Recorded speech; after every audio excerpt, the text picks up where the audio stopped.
been steelworkers for the last 43 years. Wayne Dale, known as Crash, has been a good friend of mine for the last 20 years since I've been a steelworker. Wayne represents pretty much the six, all the way from Central down to Southern Indiana, over 10,000 steelworkers. He's been helping lead the fight on this carrier fight. With all due, I'd like to bring to you my good friend, Wayne Dale.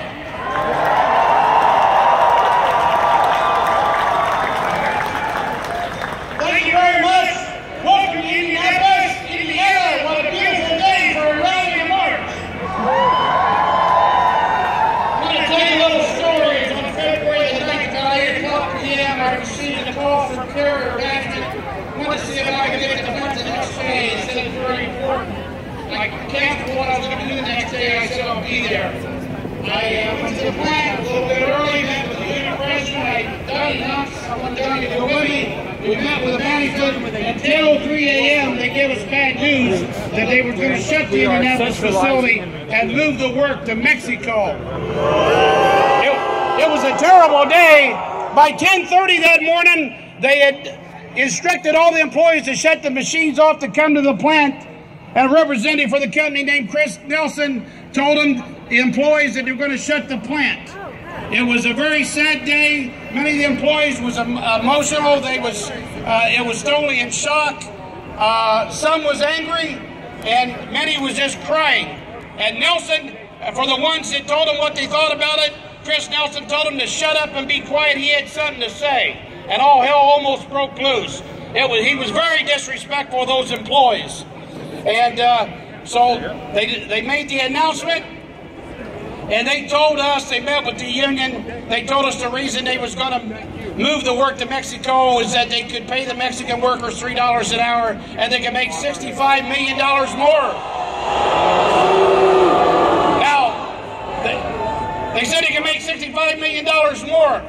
But what they're not saying is this company, the parent company, United Technologies, in 2015 made $7.9 billion, and they're so greedy that they want to destroy the lives of 1,400 people to make $65 million more a year. Now, they also told the employees, they told the union that the employees here would have to work for $5.85 with no benefits to match that. So they were going to go to Mexico.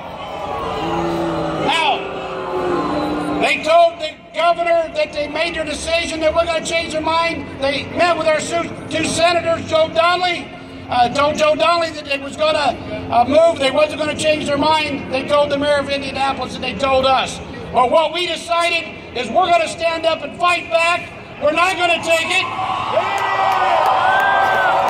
Now, what's important to know about this company, United Technologies, in 2011, the employees gave concessions to this company to provide job security for the future. New employees gave up about $4 on the hour, and we agreed with that. They gave the concessions. They go to the city, and they get a 2.1 tax abatement, $1 million tax abatement. They go to the state, and the state gives them $500,000 for training grants. They go to the federal government and get a 5.1 tax credit. It's called a 48C. Now, total, this company has received, United Technologies, $461, $622,050, almost $462 million from us, the taxpayers. Now, what's up? What you also need to know, we decided we were going to stand up and fight back. We set a goal. We said we're going to do two things.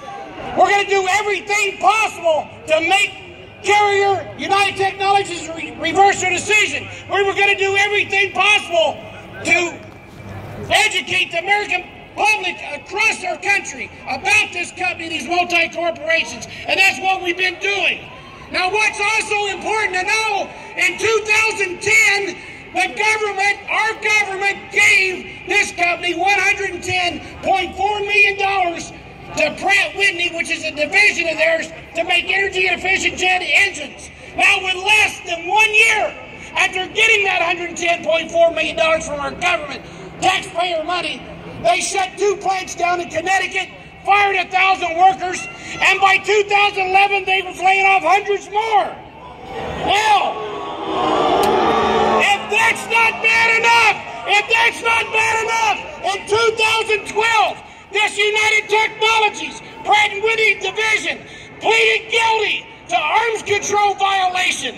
They pleaded guilty to providing the Chinese with military software against it. They paid $75 million fine. The government slapped them on the wrist. If it was you or I or any average American, we would be in the federal penitentiary. They paid $75 million. Now, if that's not bad enough, it gets worse. After pleading guilty to supplying the Chinese with military software, our government in 2015 gave them $1 billion contract to build jet engines. Our government did that.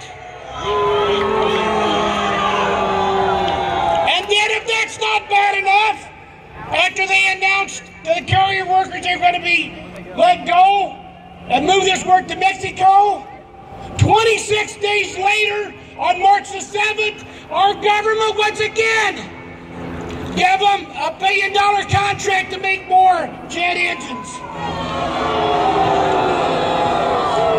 This company brag about carrier climate controls, brag about they move 2/3 of their labor to the other countries. But our government still gives them all this money, taxpayer money. It's got to stop. Now, this carrier, they're going to destroy 1,400 families in our community. Not only going to destroy their lives and their loved ones, it's going to be, we estimate, take $64 million out of the economy here in Indianapolis. $22.9 million right in Wayne Township that's already struggling. We don't have money for our ambulances and what have you. It's going to destroy that. I want to tell you this. Across the country, we need to get the message out. A person's job is the first line of defense to a perilous life. A person's job is one of the greatest properties that they'll ever own.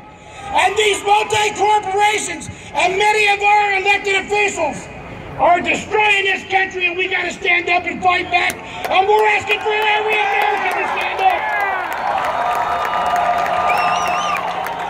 We've got to make sure many of us and our fathers and mothers lived the American dream. We got to fight for the American dream for our children and our grandchildren.